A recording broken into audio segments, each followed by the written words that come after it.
because we do record these events, and I had heard from a number of people who were sorry they couldn't be here and are looking forward to the recording. And I suspect there are people who tried hard to get here and will hopefully have the opportunity to see the recording after we're finished this evening. So I am delighted to introduce KC Morrison. I think most of you know KC. He's a member of Westminster and part of the Peace and Justice Work Group. He's also is it fair to say, fairly recently retired? Yes. Professor at the University of Delaware. So we're very glad to have KC here to talk about the United States' most recent national holiday. Some of us have known about it for a little while, some perhaps for a longer time.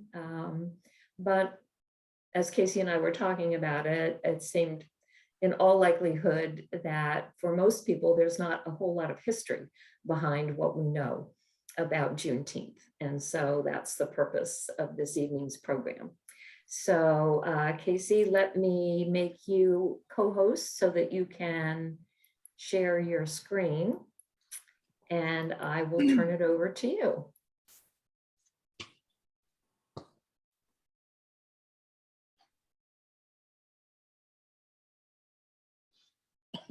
I'm assuming that part of what I'm doing today will work.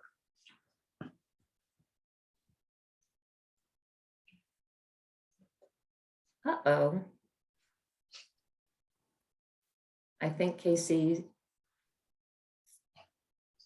froze and is coming back in. Well, this is interesting. Do you have a twin? Well, do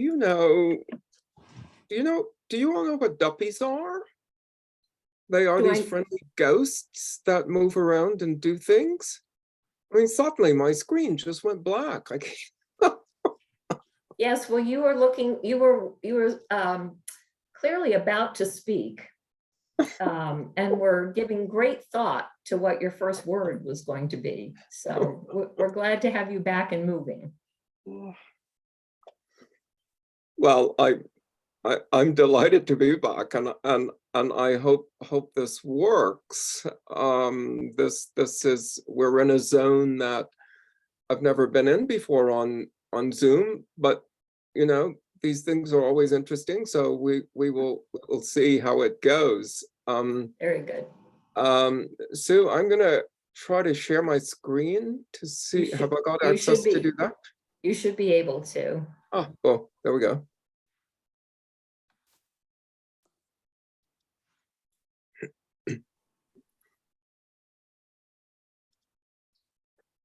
All right. Sue and I have been working on this idea, and we're going to go through a bit of history this evening as we try and figure out what we know and don't know about Juneteenth. There are four substantive points that we want to make, and that is that Juneteenth may have appeared to have come out of thin air, but it has not. Then we'll talk a bit about the background to the holiday. And third, we'll do a bit of history that sort of a context for the Juneteenth holiday.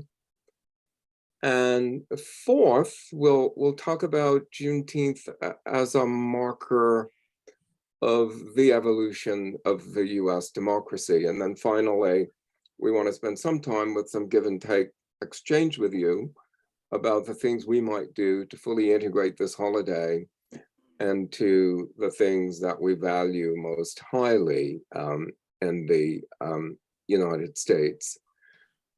Now, we begin by asking the question many of you may have about where did Juneteenth suddenly come from? And the answer to that is that Juneteenth has been around for a long time. It's just that we didn't all know about it. And here are some examples on the right side of the screen of just how long these celebrations have been going on. The one at the top, there with all of these well-dressed people who look like they may be on a picnic ground or in a churchyard, comes from a celebration that occurred in Houston, Texas in 1872. And all of the others here occurred right around 1900. The one with the tall buildings is a celebration in 1905 in Richmond, Virginia. You will recall the seat of the Confederacy, and there were all of these people in the main downtown section in a place like Richmond, Virginia, that are celebrating Juneteenth. And this last one here with the men in uniform looks like it could be something like a Masonic group or a fraternal order that are also celebrating, and that's from 1900.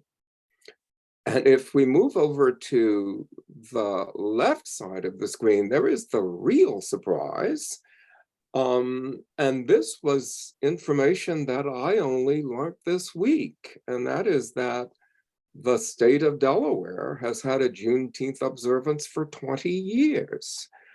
I don't know how many of you had that information, but each year for the past 20 years, Delaware has had a Miss Juneteenth pageant, and what they say that they're trying to accomplish in this is that it is organized as a way to teach Black girls about African-American history, to instill pride in who they are, and to feel embraced by their family and community. And this was then they appeared in the News Journal a couple days ago. And there in this picture is the Miss Juneteenth of Delaware for 2022, Trinity Evans. She's from Wilmington. Some of you may know her or know this family. So Juneteenth has been in history for a long time. We just haven't all known about it equally across the country. Now I am having trouble moving my slides. So Juneteenth was designated as a national holiday just last year, June 2021, when President Biden signed on to a bill that had been passed in the Congress. And that was more than 150 years after the first observation in Texas, which we told you about in the blurb. They sent out announcing, we sent out announcing this program, and this the first observance was June 19th, 1865, in Galveston, Texas, when a US general arrives and finally gives notice that the Emancipation Proclamation has been enunciated by President Lincoln, conferring citizenship on formerly enslaved African descendants. Now, there is a little bit of confusion about what the proclamation actually did in reference to enslavement. It wasn't just the proclamation that was required to free enslaved persons. The proclamation only freed enslaved people who were in those states that had seceded from the Union, those deep South states. There were other places in the country, the border states, for example, where there were enslavement policies, and it took the 13th Amendment to formally end enslavement, and I emphasize formally because there are all kinds of problems in the implementation of this conference of citizenship on African descendants. So what the holiday does that Mr. Biden signed last year is it acknowledges the end of enslavement policy as an expression of the ever-evolving aspiration of the United States as a full democracy. So the purpose of the holiday is for celebration and memory related to the democratic promise that was made when the country was founded. Now, the reason we have a Juneteenth is because of the profound contradiction of how this republic, this democratic republic, was organized in the first place. The United States was organized with a policy of chattel enslavement and civic participation for white men only.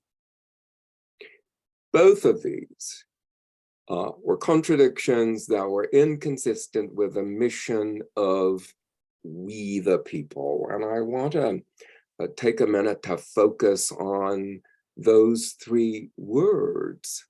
They're simple words, but as the so-called founding fathers were thinking this through, they were profoundly important words because they dealt with two concepts that for them were extraordinarily important in getting from under colonialism and owing allegiance to King George. And these two words were consent on the one hand and representation on the other.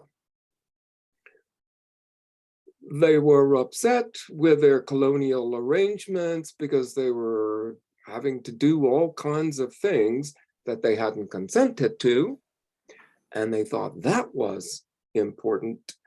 And they were paying taxes without representation. So that all of that is bound up in this notion of we, the people. So the Republic arrives with this profound contradiction in violation, essentially, of the notion of we the people. And also, it was a contradiction in reference to the notion of what we called historically the rights of man. And this is the fundamental notion of human rights, that we all have rights in the age of reason that are bound to be respected when we give over our authority to somebody to govern us. We consent to do that, and we expect the government to represent the things that we want. Anyway, these contradictions led to, from day one, perpetual dissonance in governing, because citizens objected, that is, women citizens, their citizenship was suspect, but the suffragettes rejected, and some of the founding fathers themselves. And I want to call your notice to this picture here, where Senator Sumner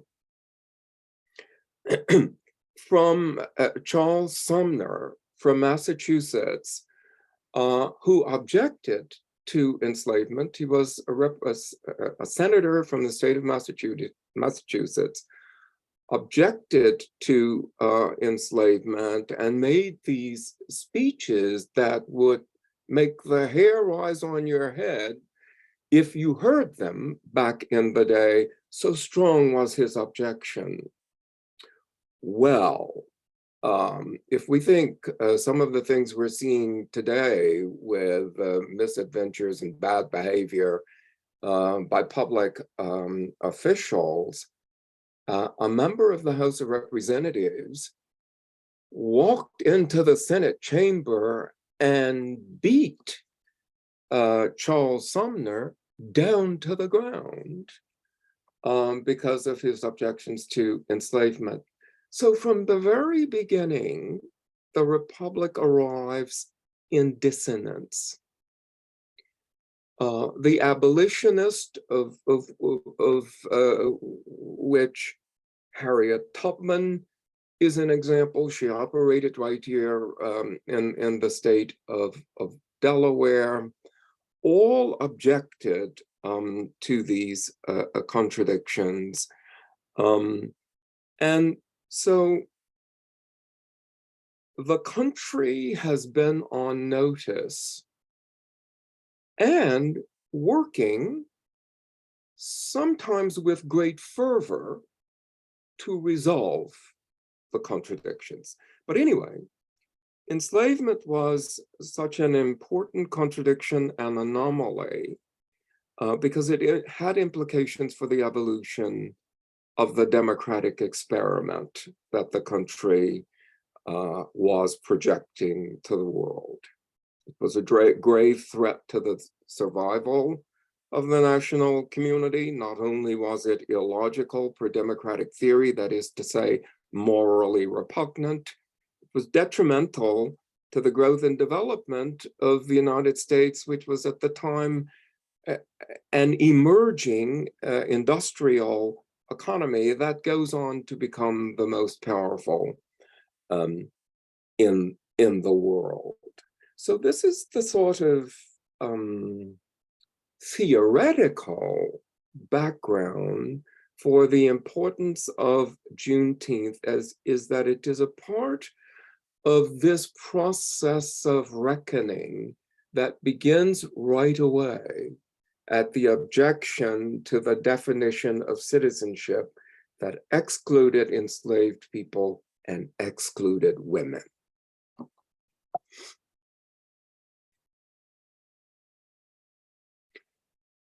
That brings me to the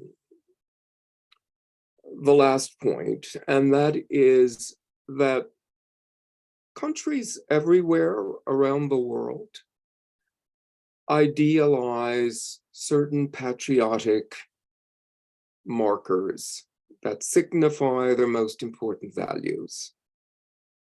These are symbolic and celebratory things that tear at the heartstrings and project to others what we hold dear, what we want to be, how we want people to see us in reference to our aspirations. The greatest aspiration of the USA is to be this shining democracy. And the symbols of it, the examples, the markers of this are in our flag. For example, that's why we went to great lengths to punish Colin Kaepernick when he dared not to genuflect before the flag, even though the Supreme Court back in the old days has already ruled that that's within our human right to avoid genuflecting before the flag if we want to. It's perfectly legal. It doesn't make us a bad citizen to do so, but it is one of those symbols that ensconced in it is something that we value as a representation of a great aspiration to be a democracy. That's what the 4th of July that we're about to celebrate now is about. That's what our important vote is about. When we go out to exercise the franchise is one of the most important things we can do. And we don't want anybody to mess with our vote because it symbolizes our consent and representation, all of those things bound up in we, the people. And you often hear people say, this is another one of those markers of democratic evolution. It's a free country. And I don't know if you can read this cartoon here. It's Calvin, who's talking to his mother, who says to him, Calvin, it's time to go to bed. You know, all small children go to bed at a certain time to get their rest. And Calvin says to her, his retort is, it's a free country. I can do what I want. Well, obviously the mother exercises her authority to put him to bed, and then he calls her one of the worst things he can possibly call her. He calls her a communist, valorizing this important construct of democracy. So Juneteenth, this recognition of Juneteenth is one of those celebratory things that we are now invited to put on a pedestal with all those other things we highly value, and have it designate for us that moment when we invited citizens who at the founding of the Republic were not full citizens. And it is a holiday for all of us. The importance of celebrating it now, the recognition of Juneteenth is all the more important now because the business of reconciling and repairing the effects of the policy of enslavement are unfinished. George Floyd tells us that. And not only is it unfinished, it continues to be contested by some members of the community. So Juneteenth provides us another tool to situate all US citizens to rectify the consequences of enslavement and to obliterate them. We've been working on that for 250 years, and Juneteenth gives us another thing to put on this list of high values of democracy, consent and representation, that helps us to build into what we project to the world as our greatest aspiration, to be a democracy for we, the people. So I will stop there and turn to Sue for some closing comments here as we get ready to invite you to think about Juneteenth and us. And I will take off the screen so we can see each other properly.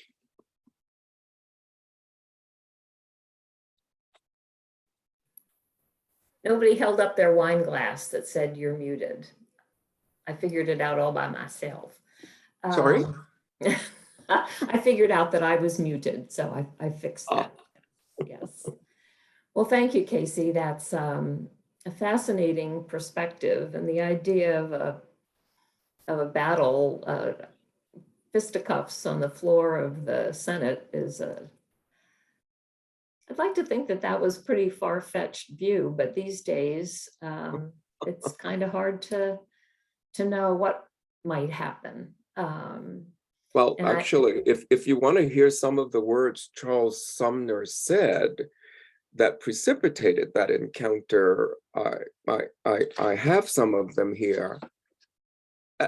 It's actually quite shocking. Go right ahead. Led to his getting beating. If you want to take a minute Absolutely.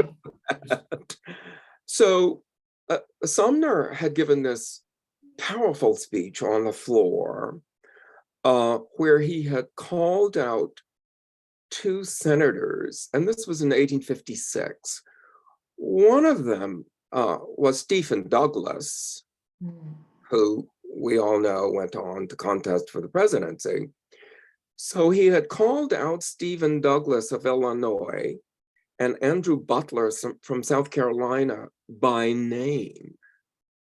And he characterized Douglas to his face as, quote, noisome, squat, and nameless animal, not a proper model for an American senator. And of the other man, who happened not to be on the floor at the time, Senator Sumner went on to charge him with taking, quote, a mistress who, though ugly to others, is always lovely to him, though polluted in the sight of the world, is chaste in his sight. I mean, added Sumner, the harlot slavery. Wow. Powerful words. And after that, he got beat to the floor. That's a part of American history, I have to tell you, I missed Yeah. somehow. But at least the first set of comments, at least that was direct and not going off screen to talk to the media with a bunch of lies about What could you be talking about? What could you be talking about? Yeah. Well, actually, I think there was a point in our history, certainly that I can recall, when I was a political science major in college, during the height of the civil rights movement. There was a lot of passion. There was a lot of conflict. I mean, 1968 was a pretty wicked, awful year. But there was still a level of, well, decorum's not the right word, but I guess civility. I don't know. The basis for interaction was different. And it sounds sort of like what we're seeing now is harking back to 1856. I don't know, maybe it's a rewind, I'm not sure, but anyway. I wonder if I wonder if it's just things that need to be spoken out that have never been spoken out. And sometimes they might not be spoken in the best way, but it's been held back and shut down and humiliated and just done bad to, that how to let it all out is a big deal. Yes, I agree. There was a time in the height of the movement when, and civility is the right word. I mean, there was a kind of civility and a consensus that there were agreed upon things. I remember a time when George Wallace, for example, was ranting and raving in the interest of segregation, and a kind of response in general. There was a consensus all over the country that that was unacceptable behavior, that it did not reflect general agreement, at least outside of the South, about what our aspirations were. And we are in a moment now when it seems everything is contested to a degree that has no rational bounds. And that's hard to negotiate. Yeah, I think you're right, Casey. I mean, there have been certain foundational or fundamental principles that we have accepted and held to. I mean, going back to what Thomas Jefferson wrote in the Declaration of Independence, that in essence, the power of government depends upon the consent of the governed. And the way that we give that consent is through our vote. And so what happens when everyone isn't able to vote? They're not able to give their consent. So is the government legitimate when in fact a segment of the population, and there are always people who won't vote, and that's fine. That's a choice that you make, and you are deferring to other people to make that decision in your stead. But if you're not allowed to vote, you're not allowed to give your consent. What does that say to that foundational piece of we the people? Yes. And I think that's why making Juneteenth a holiday now provides us one other way of entering that conversation about how we are evolving ever more to the outer limits of what democracy requires. Democracy seems like something simple, but the fact of the matter is, when you follow out its logic, we the people has profound consequences for us all being able to participate equally.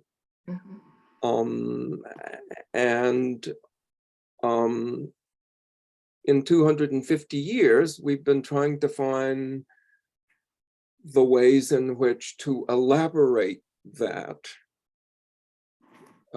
given the major flaws that we began with.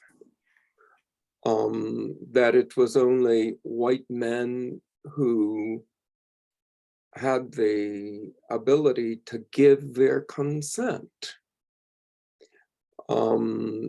And gradually over time, I used to tell my students, for example, 1920 was just yesterday, when finally the battle that women's suffrage represents gets resolved. 1920 that was. Yeah, that's for me.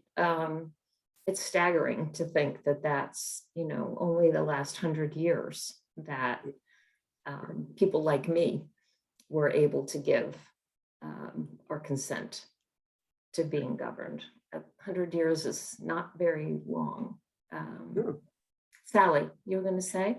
Yeah, I think back to Marty's comment about the things that haven't been discussed and have been festering and boiling, and to Casey's comment about George Wallace's rants being widely deemed unacceptable. But that was kind of the skimming the top to say that extreme was unacceptable. But there wasn't a discussion of what that was while I mean, there was still a whole lot of non-power sharing by white people. I mean, a lot of power retained by white people, and that wasn't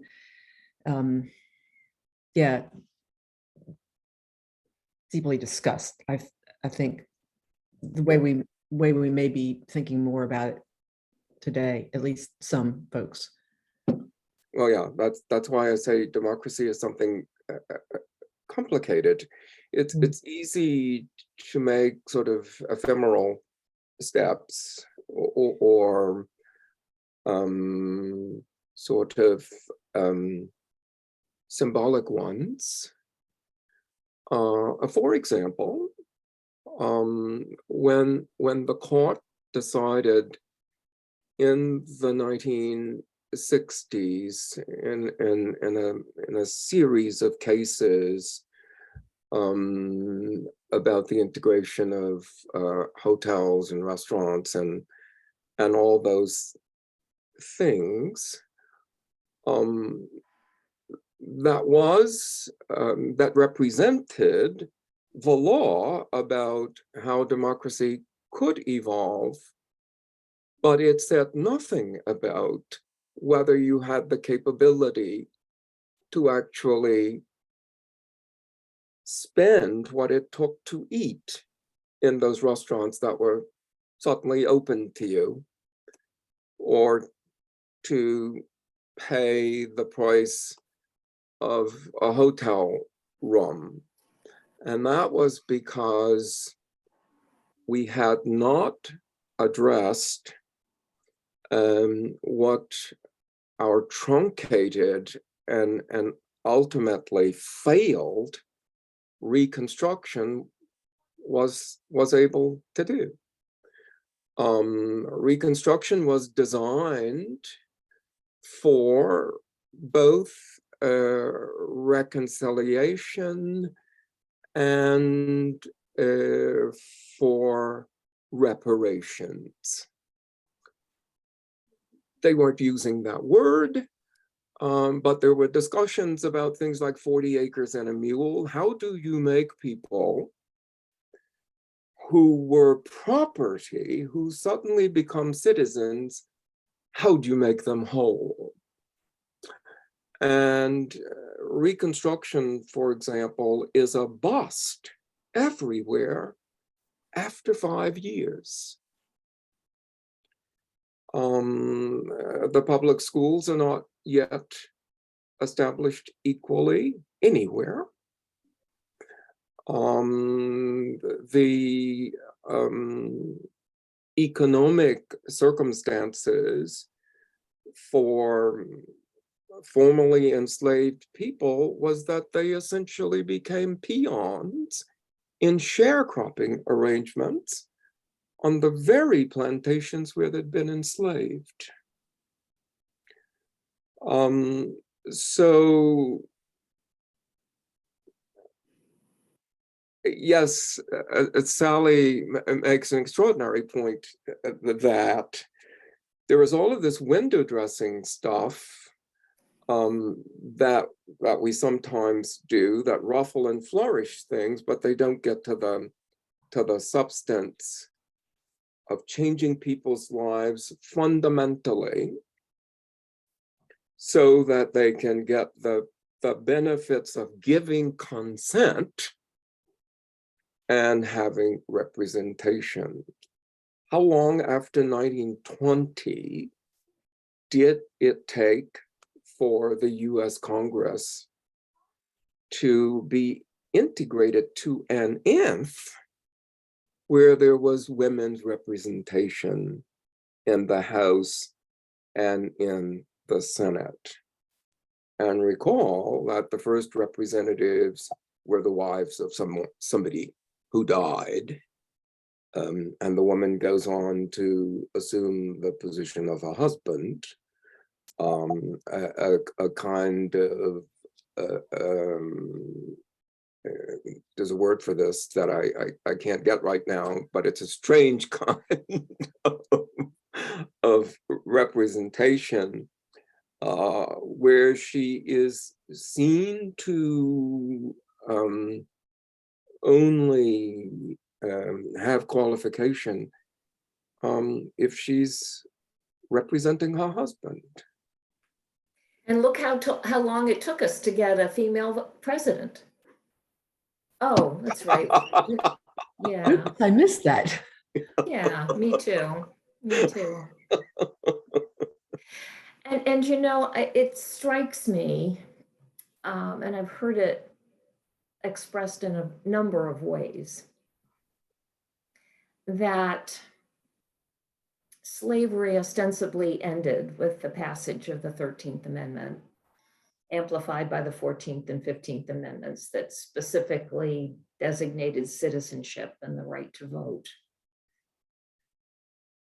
But the 13th Amendment had a loophole that said the slaves were freed except in the case of conviction of a crime, which led to all sorts of crimes being invented so that Black people, particularly Black men, could be imprisoned and put to work basically at slave labor. Brian Stevenson said slavery didn't end, it just evolved. Yes. But And in fact, excuse me, oh, go ahead. in fact, one of the rights that's criminalized beginning about 1876 is the vote for African Americans, criminalized in the sense that they could not exercise it.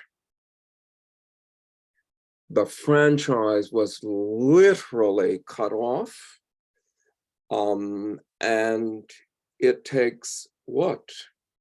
Until 1965. From 1876 to 1965 to get that restored with the Voting Rights Act. And now that's gone. There's that. Yes. And I do think that fundamentally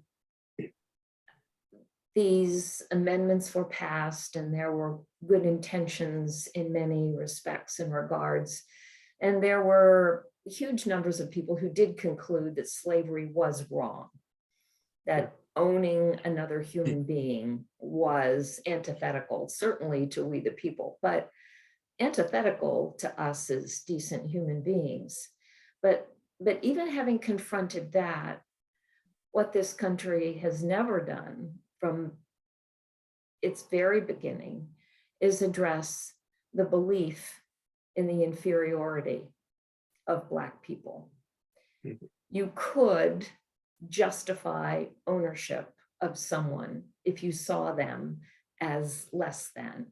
I mean, in the Constitution, they're counted as 3/5 of a person, part of a compromise that was done. But the state of enslavement, the restrictions on learning to read and write, to being able to exercise judgment and decision, to marry, to decide where you were going to live and with whom, all of those things were done with an undercurrent of this set of people don't merit the freedoms and the rights that, quote, the rest of us have. And decisions that ended up being made around segregation and housing and education have only exacerbated the situation and confirmed its reality by virtue of actions that government has taken, and consequently the beliefs and the stereotypes that persist. And so it's sorry. No, go ahead.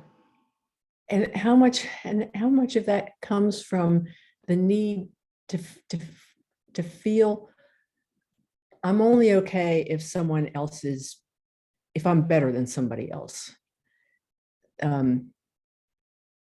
Well, I mean, I still think that's a piece of this whole thing, that if I can look down on somebody, maybe I'm okay. I think that happens. I think there are actions taken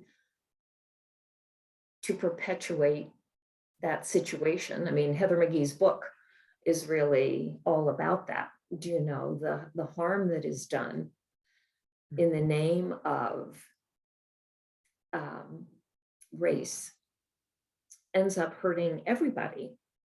And I don't by any means mean to say that all this could be fixed if people just felt better about themselves and were secure. No, I understand. I understand. Yeah, no, it's more complicated. A question, Casey, as we look to the future, I mean, Juneteenth is past for this year. We saw more about it, I propose, in the news than I certainly have in prior years. I'm willing to bet that Juneteenth will roll around next year. And a question is, what might we do to elevate it, highlight it, celebrate it, educate ourselves in the process? Well, it's an important question, and you know, and it's an invitation to all of you to help us think through this question for Westminster. I think an important thing for us to do is to organize something that provides an opportunity for us to talk about some aspect of the continuing problem of the elaboration of citizenship for African descendants in the USA. It might be a program on the question of reconciliation. It might be a program on reparations, which is one of those terms that inspires a lot of fear and angst. And but you know, it was a term that Lincoln and his people was prepared to confront when they established the Freedmen's Bureau as the administrative arm for Reconstruction. That's exactly what the intent was, unrealized. So it behooves us to begin to have that kind of conversation, because a part of confronting white supremacy, and there is a variety of scholarship now called whiteness, and I know at Westminster, a number of us are familiar with this because we've been having seminars on, and we've been reading some things, but in that scholarship, it can help us to begin to confront and flesh out some of the ways that we can think reasonably within our own church and within our own local community about ways we can get reparations and reconciliations. A number of cities around the country, not many, but a few cities have passed resolutions, for example, that they would dedicate X budget or X activities to an effort to reconcile and restore this community, to eliminate the wealth gap or to begin to work at that. So we could do some programmatic things. Our local community is Wilmington, and I know I'm talking to the choir here because many of you are engaged in things in the community, but the community of Wilmington is a laboratory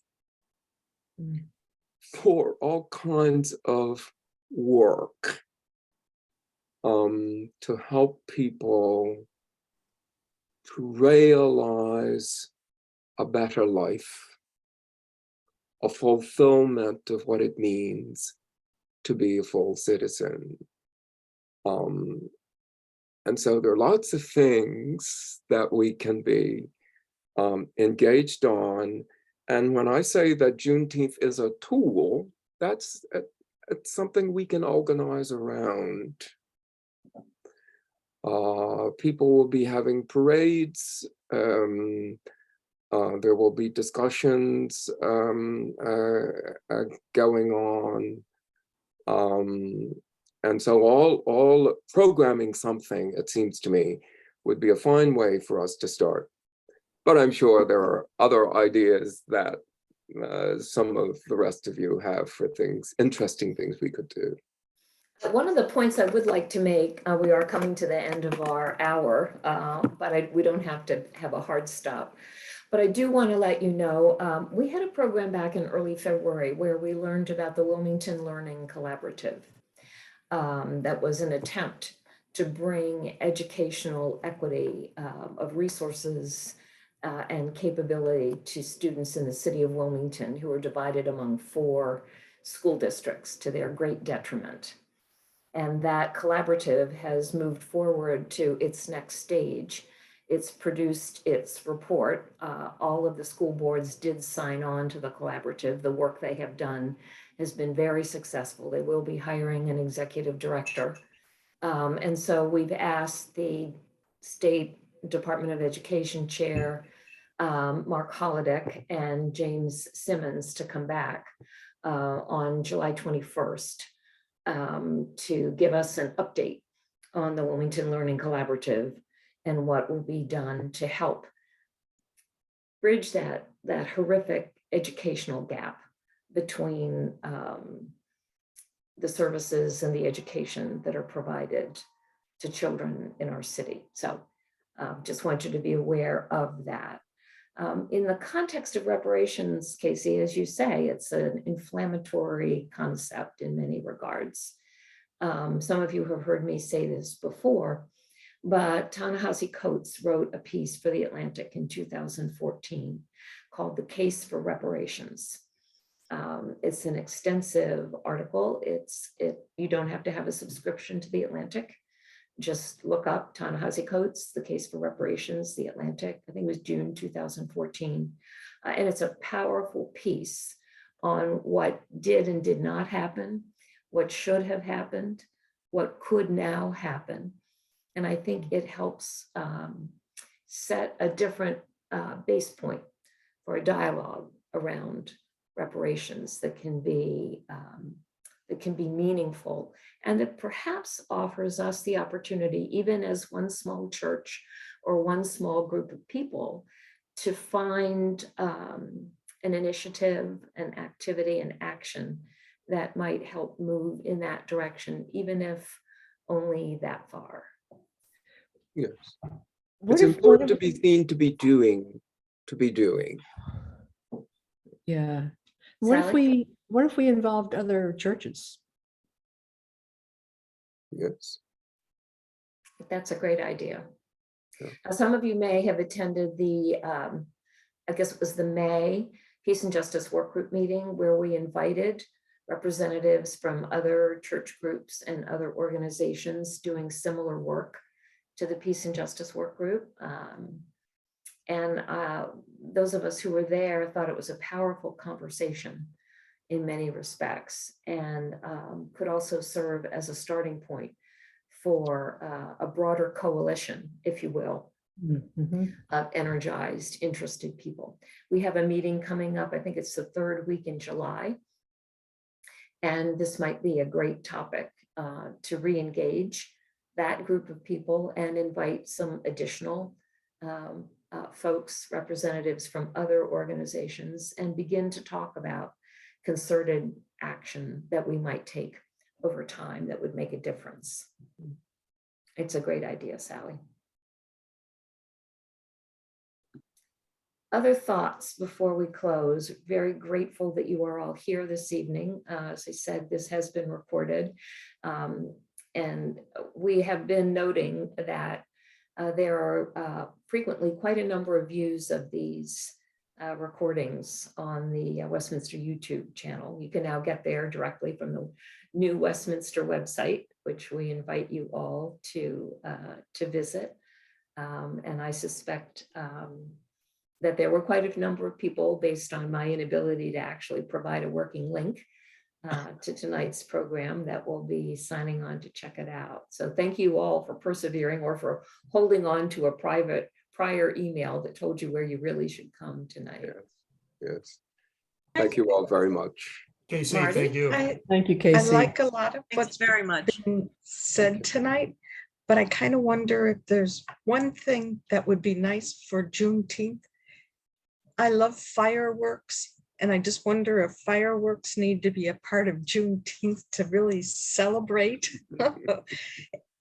along with the discussions that are hard, but to celebrate. It's time that this is moving on, and we rise together to celebrate. Yes, I think that's a great idea. I do And too.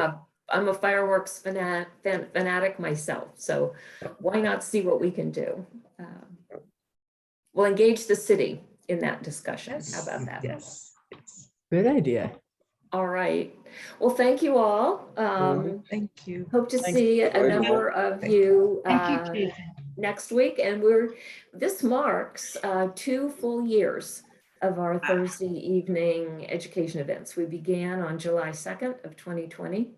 And every Thursday evening, except for Christmas, New Year's, and Maundy Thursday, we have held these programs. So I want to thank you all for your energy and involvement and engagement as we continue. Thank you And all. You. Thank you. Thank Sue, you. Mike, and Lynn, thank you for your leadership and Yes. scheduling all these great sessions. Absolutely. Thank you all. Our Thank you. pleasure. Okay, good night. All I'd right. just like to say, Casey, you did an excellent job, and I appreciate Yes. it. Oh, thank you. Oh, I want to tell you, Casey, do you want to talk about your high school classmate or not? Well, yes. I imagine you have all been watching the hearings, the January Yeah. 6th hearings. It turns out that the congressman who's leading the committee, Benny Thompson, is both my high school and college classmate. Oh, wow. I'm very proud of him. Oh, absolutely. We go back a long time. He's making the best of this big stage Yes. for this country in this moment. So when you're watching him, Think of you. keep your fingers crossed for his safety and health Yes. through this Indeed, period. indeed. And I did say to Casey, next time you see Benny, be sure to tell him that Sue Linderman thinks he's doing a great job. Oh, me too. Casey me allowed us too. to how Oh, Benny's pretty yes. busy. And I So keep it may be hoping a that we'll get him up here sometime, but this is not the time. Not now, yeah. And Anyway, I'm extremely grateful for what he is doing. Oh, Yes, yes. indeed, indeed. Mhm. amazing Okay. job. All right. Good Again, evening. thank you, Casey. Take Bye, care. everybody. Bye.